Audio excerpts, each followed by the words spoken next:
კახეთის რეგიონში სეტყვის შედეგად დაზიანებული სახლების სახურავების რეაბილიტაცია იწყება.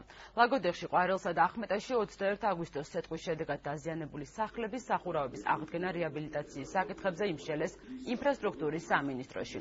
შეხვედრას ნოდარ ჯავახიშვილი ხელმძღვანელობდა. ეს ხდომაზე გადაწყდა, რომ იმ სახლების სახურავები, რომელთა დაზიანება 50%-ზე მეტია, მთლიანად გამოიცვლება. შედარებით მსუბუქი დაზიანებების შესაბამისი მასალით შეკეთდება.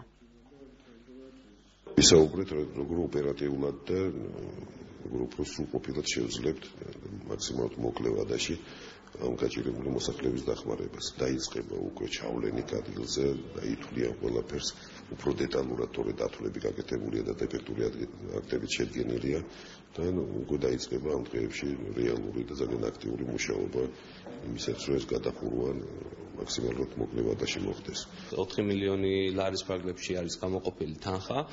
ეს თანხა მოხმარდება ყვარლის, ლაგოდეხისა და ახმეტის მუნიციპალიტეტებში დაზარალებულ იმ ოჯახებს, რომელსაც საცხოვრებელი პირობებით, ღირსმდგომარეობით არ აქვთ იმის გამო, რომ ელემენტარულად წვიმა ჩაასდით საცხოვრებელ სახლებში.